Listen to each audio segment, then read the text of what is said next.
لله رب العالمين والصلاة والسلام على سيد الأنبياء والمرسلين اما بعد. محترم و مکرم ناظرین، السلام علیکم ورحمۃ اللہ وبرکاتہ.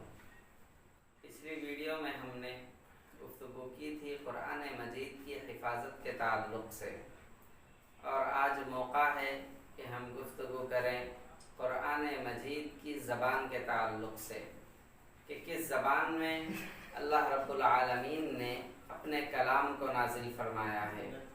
یوں تو دنیا میں جتنی زبانیں ہیں وہ ساری کی ساری اللہ رب العالمین کی زبانیں ہیں، اور اللہ رب العالمین نے زبانوں کے تعلق سے قرآن میں یوں فرمایا کہ جو قوم جس زبان میں گفتگو کرتی تھی، اللہ رب العالمین اسی قوم میں رسولوں کو بھیجا کرتے تھے تاکہ وہ دین کی بات کو، ہدایت کی بات کو، کلام کی بات کو، اللہ کی بات کو صحیح طور پر انہیں سمجھا سکیں.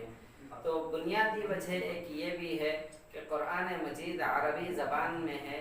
اس کی وجہ یہ ہے کہ نبی رحمت صلی اللہ علیہ وسلم کو اللہ رب العالمین نے عرب کے معاشرے میں، عربی زبان کے معاشرے میں بھیجا تھا.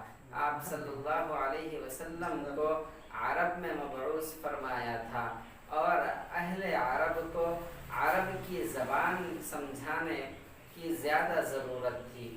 عربی زبان کے اندر جس وقت گفتگو ہوگی، جس وقت ہدایت کی بات سامنے آئے گی، تو اس وقت اہل عرب اس زبان کو صحیح طور پر سمجھ سکتے تھے اور ہدایت کے راستے پر آ سکتے تھے.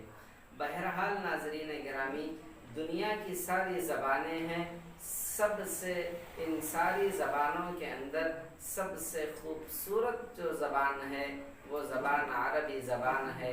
جو سب سے میٹھی زبان ہے وہ زبان عربی زبان ہے. عربی زبان سے میٹھی زبان کوئی نہیں ہے. ساری کی ساری آسمان سے نازل ہونے والے، چاہے وہ صحیفے ہو یا کتابیں، وہ اللہ رب العالمین کی کتابیں ہیں. لیکن جو قرآن مجید ہے وہ اللہ رب العالمین کا کلام ہے. گویا کہ رب کائنات نے جس زبان میں گفتگو کی ہے وہ زبان بھی عربی زبان ہے.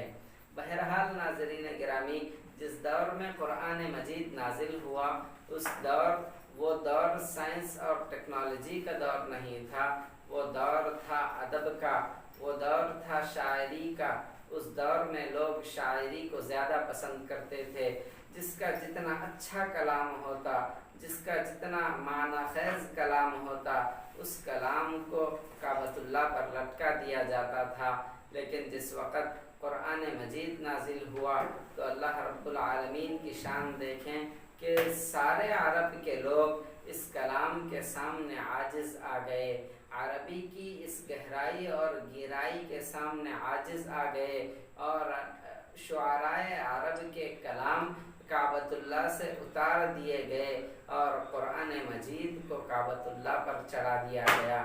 یہ قرآن مجید کا اعزاز ہے، یہ قرآن مجید کی شان ہے، یہ قرآن مجید کی زبان ہے. سامعین گرامی، اللہ رب العالمین نے اپنے حبیب کو بھی اس میٹھی زبان کے اندر بھیجا. آج بھی اہل عرب جتنی میٹھی بولی بول سکتے ہیں اتنی میٹھی بولی شاید ہی دنیا کی کسی اور زبان میں بات کرنے والی قوم بول سکتی ہو.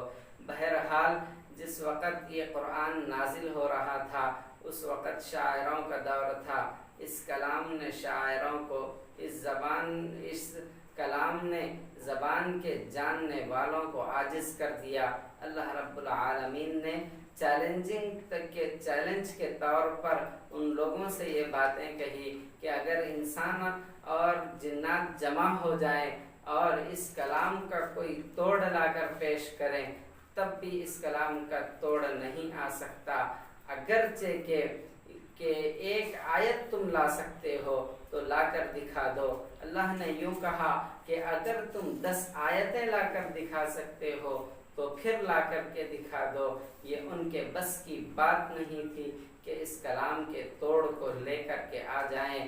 بہرحال ناظرین کرام، اگر ہم قرآن مجید سے ہدایت پانا چاہتے ہیں، ہم قرآن مجید کے تمام حقوق کو ادا کرنا چاہتے ہیں، ہم وہ باتیں سمجھنا چاہتے ہیں جو باتیں اللہ رب العالمین ہم سے کر رہا ہے، تو ہم پر ضروری ہے کہ دنیا کی اس خوبصورت زبان کو ہم پڑھیں، اس خوبصورت زبان کو جانیں، اس خوبصورت زبان کو سمجھیں۔